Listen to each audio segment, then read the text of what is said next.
जमाया तो एक दिन में राजा जैसे ठाट बाट बन गई, डबल धन जो मिल गया। लेकिन अभिमान आ गया, फ्री में धन मिलेगा तुरंत अभिमान आ जाएगा, और परिश्रम से धन आएगा तो अभिमान बिल्कुल नहीं आएगा। अब जेल में बैठे बैठे डबल हो गया, फ्री में आ गया, इसलिए सेठ जी को अभिमान आ गया। और भगवान ने कहा जिसके ऊपर मैं कृपा करता हूँ उसको अभिमान रहित करता हूँ। भगवान की कृपा क्या है? सब कुछ हमारे पास है, किसी बात की कमी नहीं है, और अभिमान लेश मात्र भी नहीं है। जरा सा भी अभिमान आ गया तो समझो भगवान की कृपा नहीं है। सब कुछ है, किसी बात की कमी नहीं है, अभिमान लेश मात्र भी नहीं है, यही भगवान की कृपा है। और नहीं थोड़ा सा आते अभिमान आने लगता है, अभिमान के कारण ही हम दुख पर दुख भोगते चले जाते हैं। यही भगवान की कृपा है। इनकी जो पत्नियां हैं वो भगवान की विशेष पूजा करके उन्होंने भगवान को प्रसन्न कर रखा है, इसलिए भगवान सेठ जी का अभिमान दूर करना चाहते हैं तो भगवान ने दंडी स्वामी का रूप बनाया और सेठ जी की ओर जा रहे हैं। सेठ जी ने देखा ये बाबा जी पहले कभी नहीं यह देखा, आज मेरे पास आ रहा है। धन का अभिमान जो दिमाग में घूम रहा था, बोले मुझे आज राजा ने दुगना धन दिया है, इस बाबा जी को पता चल गया होगा, इसलिए धन लेने की इच्छा से मेरे पास आ रहा है और इसका कोई काम नहीं है, ऐसा सेठ जी सोच रहे हैं। तब तक महात्मा जी पास में आ गए। भगवान ने कहा सेठ जी राम राम। सेठ जी बोले बात बताओ, बात क्या है? भगवान बोले बस यही पूछ रहा था तेरी नाव में क्या भरा हुआ है। जैसे ही नाव का नाम लिया सेठ जी बोले मैं जो सोच रहा था वही बात है, धन लेने की इच्छा है इसलिए पूछ रहे नाव में क्या भरा हुआ है। अगर बता दिया अभी मांग लेगा, धन लेने तो आया ही है। इसलिए सेठ जी बोले महाराज मेरी नाव में तो फूल पत्ते आदि भरे हुए हैं, धन मेरे पास में नहीं। भगवान ने कहा जैसा आप कह रहे हो वैसा ही हो जाए, और वही आसन जमा कर बैठ गए, अंतर ध्यान नहीं हुए, क्योंकि भगवान सेठ जी का अभिमान दूर करने आए हैं। सेठ जी नाव में गए, बेल फूल देख करके बेहोश होकर के पृथ्वी पर गिर पड़ा। दामाद ने गंगा जल आदि मुख में डाला, होश में आया तो दामाद ने बताया कि आपने जो झूठ बोला है ये उसी का परिणाम है। अरे साधु ब्राह्मणों से भी झूठ बोलोगे तो कैसे गाड़ी चलाओगे, कहीं ना कहीं तो सच बोलो। सेठ जी बोले तो झूठ सच की कोई बात नहीं, मेरा सर्वनाश हो गया, सारे धन का फूल बन गया। दामाद ने बताया जो धन का फूल बना सकता है वो फूल का धन भी बना सकता है, लेकिन संसार में इधर उधर भटकने के बजाय सीधे उन्हीं परमात्मा की शरण में जाइए। अभी तो बैठे हुए हैं और चले गए तो फिर ढूंढना मुश्किल हो जाएगा। दामाद की बात मान करके सेठ जी भगवान के पास में गए, चरणों में प्रणाम करके प्रार्थना करने लगा, हे सत्यनारायण स्वामी मैंने अज्ञान का बस दुर्बुद्धि के कारण आपको पहचाना नहीं, आप मुझे क्षमा कर दें। अब मैं आपको अपना ऐश्वर्य यानी ऐश्वर्य भी जो है वो ऐश्वर्य कहते हैं भगवान का जो हमने मान लिया है।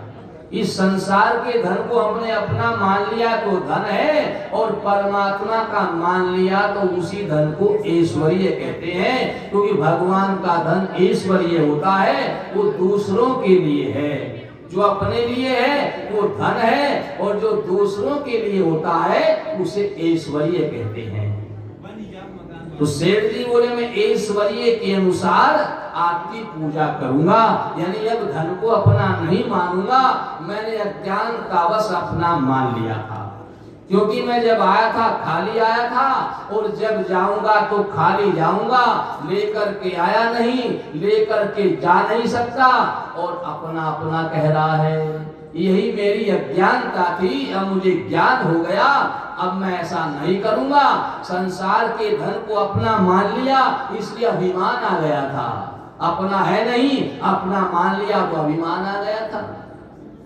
अब भगवान बोले पक्की बात है, बोले बिल्कुल पक्की बात है। जब धन को अपना नहीं माना तब भगवान प्रसन्न हो गए, बोले मांगो क्या मांगना है। सेठ जी बोले प्रभु मांगना क्या है, धन तो मेरे कर्मों के अनुसार आपने मुझे जितना मेरी नाव में दिया था उतना ही कर दो, बस दूसरा एक काम करना है। अब मैं आपकी शरण में आ गया हूँ, मुझ शरणागत की रक्षा करना, अब मुझे छोड़ना नहीं है, भटकने लगूं तो मुझे थाम लेना। भगवान ने कहा तथास्तु। भगवान अंतर ध्यान हो गए, सेठ जी नाव में गए और धन को देख करके बड़ा प्रसन्न हुआ। तुरंत नाव को जोड़ करके और सीधा नगरी में पहुंचा। नगरी में जाकर